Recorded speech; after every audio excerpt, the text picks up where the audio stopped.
Seja bem-vindo à SR Consultoria. Estamos aqui então para tratar mais um item da norma, que é o 7.4, que trata do manuseio dos itens de ensaio, ou seja, aquelas amostras que foram coletadas ou foram entregues pelo cliente ao laboratório, como que trata elas até a realização dos ensaios, durante a realização dos ensaios e na finalização desses ensaios, ou inclusive serviços de calibração.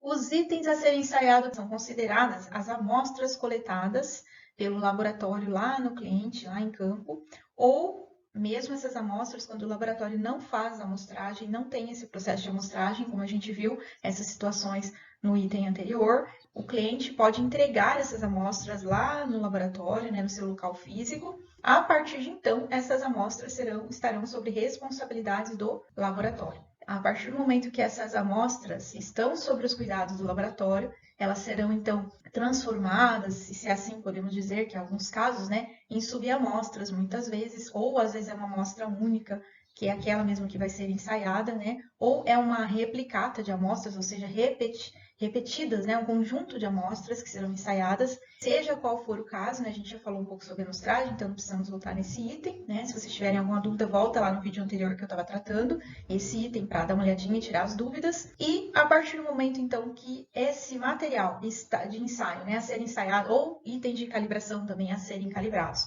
estão sobre a responsabilidade do laboratório, tem cuidados que devem ser realizados, para manutenção desses itens, para a integridade desses itens, para que não afete depois os resultados. Então, esse item ele trata basicamente disso, tá?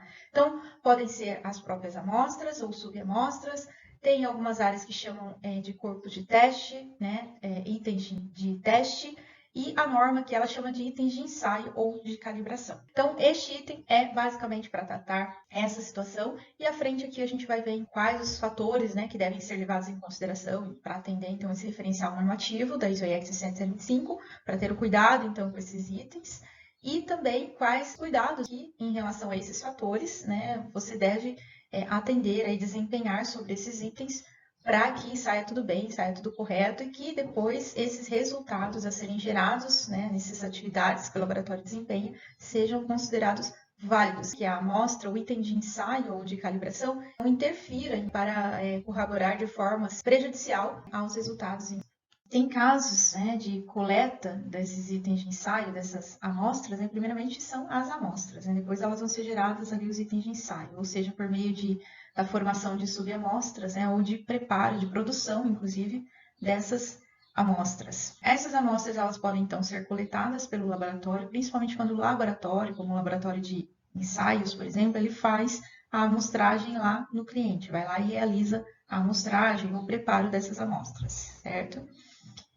E o outro caso seria que o cliente envia a amostra para o laboratório, ele envia os itens de ensaio para o laboratório.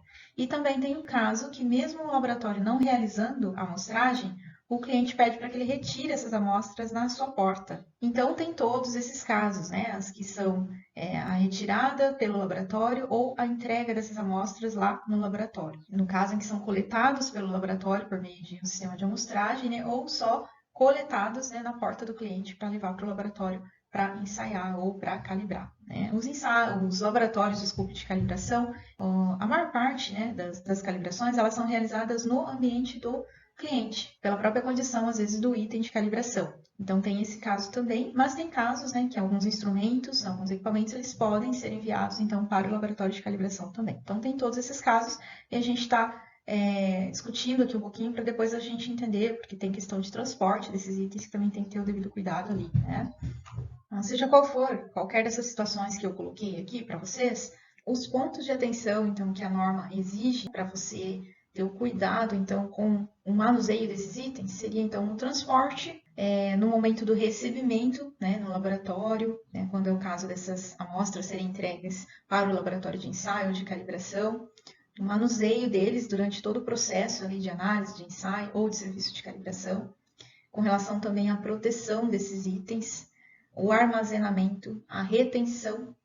desses itens, seja depois de ensaiados, ou o próprio descarte ou retorno desses itens também para o cliente. Quais os cuidados em todas essas etapas? Quais são os cuidados, então, que se tem que ter? Então, cuidados com relação à deterioração, à contaminação desse item, à perda ou ao dano. Então, se a gente pensar aqui no transporte, qual que é o cuidado que se aplica, né? Quais os cuidados que se aplicam? Então, dependendo desses itens de ensaio. Então, cada característica de item de ensaio ele vai demandar ali um tipo de cuidado em cada uma dessas fases, né? Dessas etapas da realização desses serviços. Então, no transporte, né? Se é uma amostra biológica, por exemplo, tem que ter cuidado, então, com deterioração. Se é uma amostra que não é biológica, então ela vai ter que ter cuidado com relação ao dano, né? Se quebra, se racha, se derruba, né?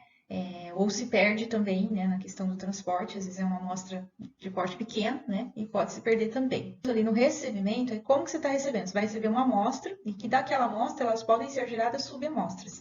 Então, a questão de identificação já desde a questão de amostragem, quando esse processo de manuseio dos itens de ensaio começa lá na amostragem, então esse cuidado com a identificação deve ter desde lá. Então aqui a identificação desses itens de ensaio, dessas amostras que vão ser recebidas primeiramente, no recebimento deve ter essa atenção, já para ali filtrar qualquer situação, né, que possa ter acontecido com essa amostra no transporte, pode ser extraviado ou tido perda de um dos itens ali, né? Então tem que ter esse cuidado no recebimento. No manuseio desses itens também durante a realização das atividades, né? Então o manuseio já com relação ali no momento da análise, né? Ou mesmo dentro do laboratório, desde o recebimento até o armazenamento dessa amostra, por exemplo, para um condicionamento climático. Quais são, então, os cuidados que tem que ter aí? A identificação, para não deixar se perder, né? O perigo de deterioração dessa amostra. Se é uma amostra biológica, ela tem que ser guardada, então, em certo controle ambiental, para que ela não possa, então, para que ela não possa ser deteriorada. Também há risco de contaminação, quando são amostras biológicas, também contaminação cruzada. Perda, né, dessa amostra. A perda ela envolve várias situações. A perda mesmo, extravio dessa amostra, a perda de, se é uma questão que tem um líquido, vai derramar ali.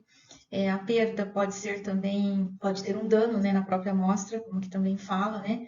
E essa amostra tem que ser descartada, derrubar, alguma coisa assim, quando é uma amostra mais sólida. Aí tem também a questão de proteção, então, como é que eu vou proteger essa amostra? Quais os cuidados que tem para a proteção, para, né, que a deterioração, contaminação, perda ou dano não seja possível, né, nesses casos, né? O armazenamento, né? Eu vou armazenar apenas essa amostra até ela ir para um ensaio, para calibração, ou ela ir para análise, ou esse armazenamento ele depende de uma condição climatizada para manter essa amostra, os cuidados, né, com deterioração, contaminação, perda ou dano dessa amostra. Então, que tipo de armazenamento? Como que ela deve ser armazenada? Em que local? Quais os cuidados que se deve ter com esse material? Também, depois de ensaiados esses itens, então, quais as condições que eu devo manter esses itens? Eu devo guardar esses itens de ensaio? Tem casos que se pede para guardar as contraprovas, né? Ou seja, os itens que foram replicados ali para alguns serem analisados e se posteriormente precisa reavaliar, então se pede para guardar, né? Tanto o item ensaiado quanto o item,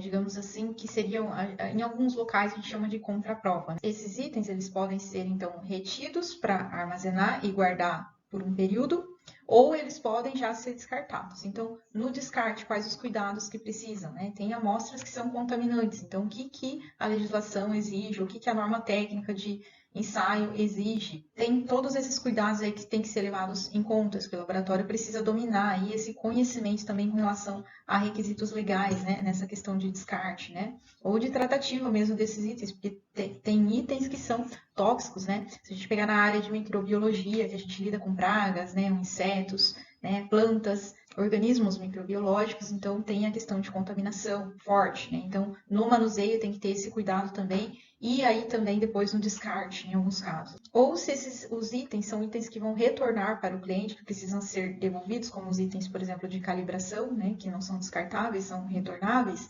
então tenha cuidado também no retorno da embalagem para o transporte, né, eu ainda não falei aqui a questão do cuidado da proteção, não com relação à embalagem, eu falei proteção no sentido mais dentro do laboratório, mas na questão do transporte tem muita questão de embalagem, né, de proteção desse item, principalmente com as amostras sólidas, né, com as amostras que são biológicas ou líquidas, tem a questão da cuidado, né, se é um item que é explosivo, se é um item que é expansivo, então tem todo esse cuidado aí que às vezes demanda até legislação, né, vigente daquela área específica que precisa atender esse cuidado. Então é basicamente isso que esse requisito ele pede. Então estes casos eles vão estar respaldados ou por uma norma técnica do ensaio, do procedimento de calibração, né, dos itens de calibração, ou se não tem ali na norma, a norma ela é uma norma que é pura, só de repetição das etapas de realização do ensaio, ela não fala muito, por exemplo, tem normas que elas não ditam muito sobre a condição ambiental que essa amostra precisa ter